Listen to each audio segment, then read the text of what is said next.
मैं Vishnu Gopal, mother यथना school Badaun, Hindi अध्यापक। प्यारे बच्चों,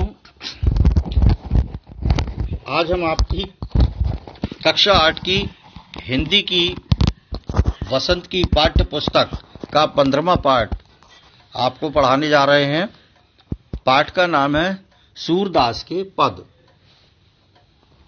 सूरदास का नाम आपने सुना होगा, उनके दोहे, उनके पद, उनकी रचनाएं, ये सब। आइए इस कविता के माध्यम से हम सूरदास के पद नामक पाठ में कवि द्वारा कृष्ण की बाल लीलाओं का वर्णन है। ये पद श्री कृष्ण की बाल लीलाओं के वर्णन अपनी सहजता, मनोवैज्ञानिकता और स्वाभाविकता के कारण अद्वितीय बन गए हैं।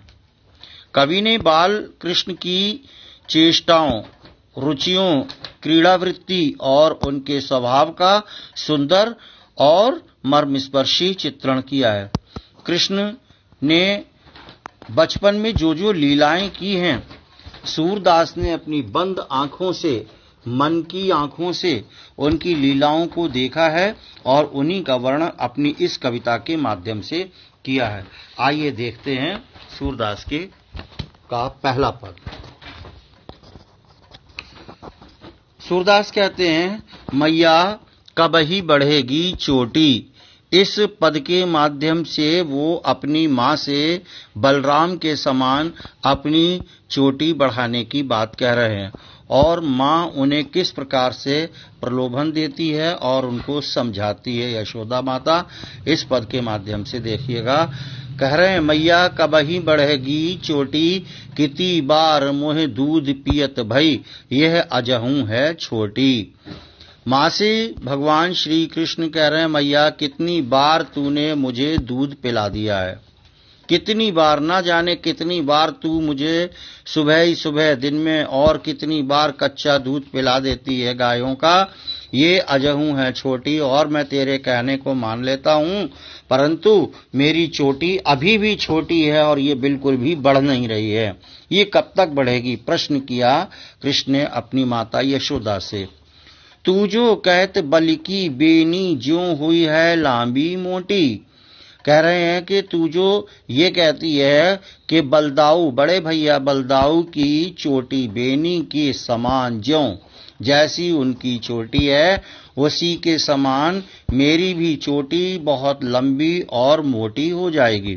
ये तूने मुझसे कहा है और यही कह कह करके तूने मुझे अनेक बार दूध भी पिला दिया है। काढ़त गुहत नहावत जय है नागिन सी भूई लोटी। तूने ये कहा है कि अगर मैं नहा लूंगा, तू मुझे नहला देगी जितनी बार भी, और मेरे बालों को गुह करके चोटी बना करके, काढ़ करके चोटी बना देगी, तो मेरे बाल बड़े लंबे हो जाएंगे और वो लहराएंगे कैसे? नागिन की तरह। नागिन जैसी होती है उसके समान जमीन, भुई माने जमीन पर, लोटी माने जमीन से लटकेगी, यानी जमीन से टकराएगी या नागिन की तरह लहराएगी। कांचो दूध पियावत पची पची, है ना। कांचो दूध माने कच्चा दूध। कह रहे हैं, तू मुझे हर बार में कच्चा दूध पिला देती है, देत न माखन रोटी, और मुझे खाने के लिए माखन और रोटी नहीं देती है, जो मुझे बहुत ही प्रिय है, बहुत प्यारा है, तो वो मुझे देती नहीं है और कच्चा दूध पिला देती है। सूर चिरजीवों दो भैया, हरि हल धर की जोटी। सूरदास जी कहते हैं अपनी आंखों से इस बाल लीला को देख करके कि चिर जीवो दो भैया, चिर माने लंबे समय तक, जीवो माने जीवित रहे दो भैया, दोनों भैया कृष्ण और बलदाऊ, दोनों। हरि, हरि माने भगवान श्री कृष्ण, हलधर माने बलदाऊ, इन दोनों भाइयों की जोटी माने जोड़ी। वो कह रहे हैं, ऐसे भगवान श्री कृष्ण की बाल लीलाओं पर सूरदास बार बार बलिहारी जा रहे हैं, बल जाते हैं, और वो कह रहे हैं कि इनकी जोड़ी हमेशा हमेशा इसी प्रकार से बनी रहे। आइए दूसरा पद देखिएगा। इस पद में यशोदा से गोपियां कृष्ण की शिकायत कर रही हैं। भगवान श्री कृष्ण का जैसा स्वभाव था, बचपन में उनकी बाल लीलाएं आपने देखी हैं कि वो घरों में घुस जाते थे, दिन में, सुबह को, दोपहर में, शाम को, जब उनको अवसर मिलता था किसी के भी घर में चुपचाप खिड़की के रास्ते से, दरवाजे से, दीवार कूदकर, विभिन्न प्रकार से जैसा उनका होता था, घरों में गोपियों के घुस जाते थे और चुराकर चुपचाप उनका माखन और दही खा लेते थे। साथ में उनके ग्वाल बाल भी होते थे, उनके साथी मित्र भी होते थे। आधा खाते थे, उनको खिलाते थे और बिखेर देते थे। पकड़े जाते थे तो बहाना बना देते थे। तो यशोदा से गोपियां शिकायत कर रही हैं और जाकर के कह रही हैं, तेरो लाल तेरे लाल मेरो माखन खायो। हे माता यशोदा, तेरे लाल कन्हैया ने मेरा माखन खा लिया है, सारा माखन खा लिया। मेरो माखन खायो, दोपहर दिवस जान घर सूनो, ढूंढ ढंढोर आप ही आयो।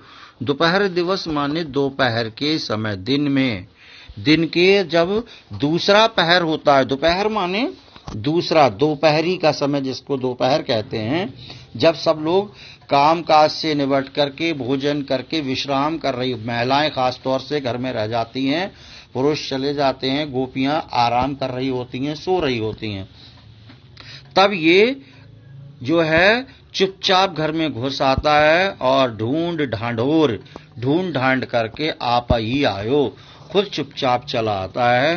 खोल किवाड़ पैठ मंदिर में, दूध दही सब सखियन खवायो।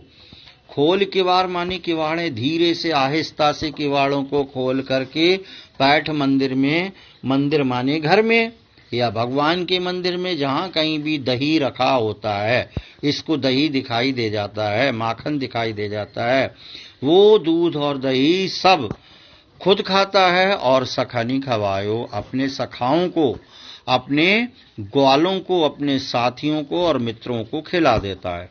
सब खा जाता है और उनको भी खिला देता है, खुद खाता है और औरों को खिलाता है। ऊखल चढ़े सींकै को लीनो, अनभावत भुई में ढरकायो। दिन प्रतिहान रहत गो रस की, ये ढोटा कौने ढंग लायो।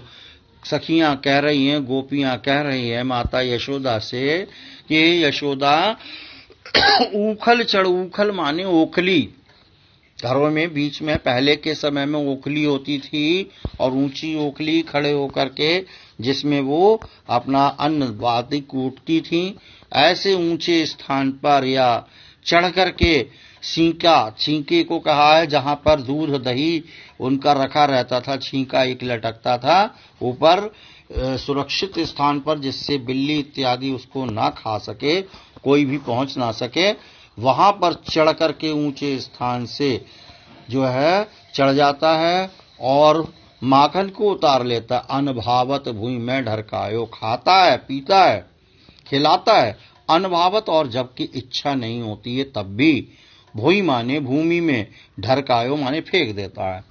अगर खाने की इच्छा नहीं होती है तो मटकी को तोड़ देता है और जमीन पर सारा माखन फेंक देता है, बिखेर देता है। ऐसा तेरा ये लाल है कन्हैया। दिन प्रतिहान होती गो रस की, ये ढोटा कौन है ढंग लायो। दिन प्रतिदिन माने हर रोज, हर दिन, प्रतिदिन। हानि माने नुकसान, है ना, क्षति। होती गोरस की, गोरस माने गाय का रस, यानी माखन, दूध, दही, मट्ठा जो भी है, उससे इसकी इस तरह से रोजाना खाने से, खिलाने से और फेंकने से प्रतिदिन जो है उसकी हानि होती है, हम लोगों का नुकसान होता है, हम कुछ कर नहीं पाते हैं।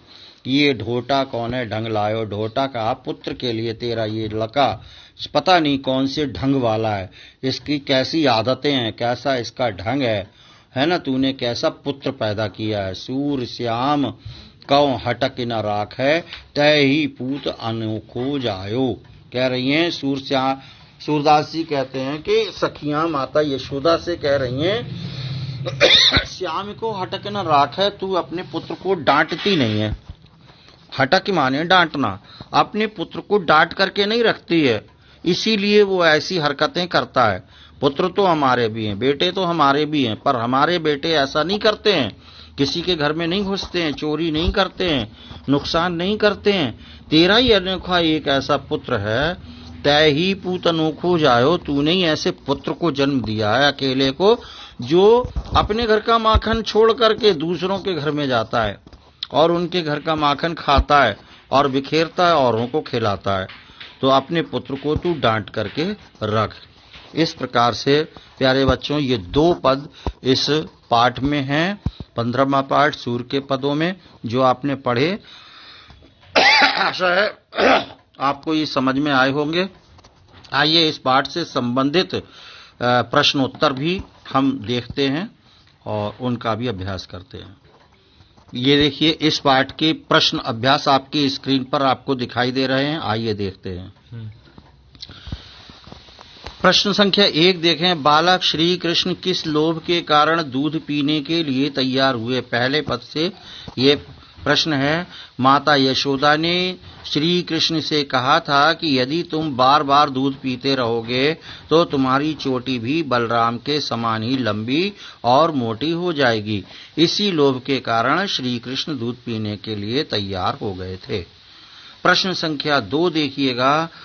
श्री कृष्ण अपनी चोटी के विषय में क्या क्या सोच रहे थे, उनके मन में क्या क्या भाव उत्पन्न हो रहे थे? उत्तर देखिए। श्री कृष्ण अपनी चोटी के विषय में निम्नलिखित बातें सोच रहे थे। पहला है, अनेक बार दूध पीते रहने पर भी ये अब तक छोटी बनी हुई है। दूसरा है, बार बार दूध पीने से ये भी बलराम की चोटी की तरह लंबी और मोटी हो जाएगी।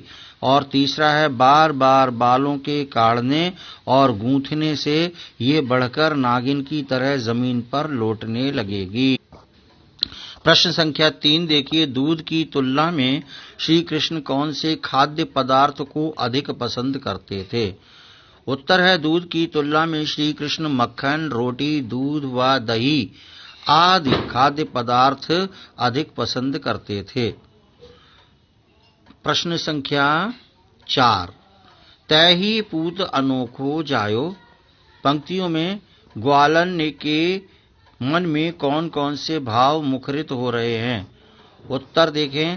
तय ही पूत अनोखो जायो पंक्ति में ग्वालन के मन में निम्नलिखित भाव मुखरित हो रहे हैं। पहला है, बेटे तो हम सभी ग्वालनों के भी हैं, पर इतनी शरारतें कोई नहीं करता। लगता है तुमने यशोदा ने ही इस अनोखे पुत्र को जन्म दिया है। दूसरा पॉइंट है, बार बार शिकायत करने पर भी यशोदा अपने पुत्र को शरारत करने से मना नहीं करती है। तीसरा है, खाने के अलावा दूध, दही, मक्खन का नुकसान भी करता है।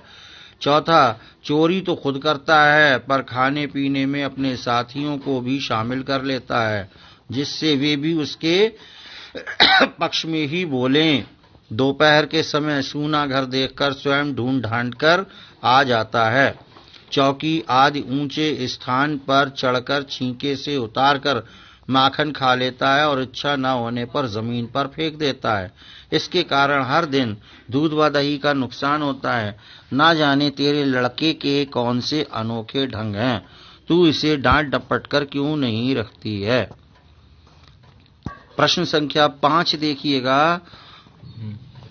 मक्खन चुराते और खाते समय श्री कृष्ण थोड़ा सा मक्खन बिखरा क्यों देते हैं, यानी बिखेर क्यों देते हैं, फैला क्यों देते हैं? मक्खन चुराते और खाते समय श्री कृष्ण थोड़ा सा मक्खन इसलिए बिखरा देते हैं कि पकड़े जाने पर वे बहाना बना सकें कि मैंने माखन नहीं चुराया या खाया है, ये तो किसी पशु जैसे बिल्ली आदि के द्वारा खाया और बिखेरा गया है। मैं तो निर्दोष हूं, नाहक ही सब मुझ पर चोरी का झूठा दोष लगाते हैं। प्रश्न संख्या 6 देखेंगे। दोनों पदों में से आपको कौन सा पद अच्छा लगा और क्यों? दोनों पदों में से हमें दूसरा पद अच्छा लगा क्योंकि इस पद में कृष्ण द्वारा बच्चों की मनोवृत्ति के दर्शन होते हैं। वे मन के कितने स्वच्छ व भोले होते हैं कि चोरी करके झूठ बोलकर स्वयं को निर्दोष साबित करने का प्रयास करते हैं। गृह कार्य के 3 प्रश्न देखिएगा बच्चों। पहला प्रश्न है, सूर्य के पद को पढ़कर बताइए कि आपके अनुसार उस समय श्री कृष्ण की उम्र क्या रही होगी। दूसरा है, श्री कृष्ण गोपियों का माखन चुरा चुरा कर खाते थे, इसलिए उन्हें माखन चुराने वाला भी कहा गया है। इसके लिए एक शब्द लिखिए, माखन चुराने वाला। इसको एक शब्द दीजिए, क्या कहेंगे। और प्रश्न संख्या 3 देखिएगा, श्री कृष्ण के लिए 5 पर्यायवाची शब्द लिखिए। कृष्ण के अनेक नाम हैं, उनमें से कोई से 5 नाम उनके लिख देंगे तो उनका पर्यायवाची शब्द हो जाएगा। इस प्रकार से प्यारे बच्चों आपका ये पाठ समाप्त हो गया है। इसके प्रश्नोत्तर भी आपने देखे और अच्छी तरह से इस पाठ के पदों के अर्थ भी आपने समझे, सुने और आशा है आपको ये याद भी हो गए होंगे। और जितनी बार भी आप इस पाठ को पढ़ेंगे, समझेंगे, इसकी वीडियो को देखेंगे, उतनी बार आपका अच्छा अभ्यास होगा, आपको समझ में आएगा। अगली वीडियो में हम आपसे पुनः मिलते हैं, तब तक के लिए जय हिंद, जय भारत।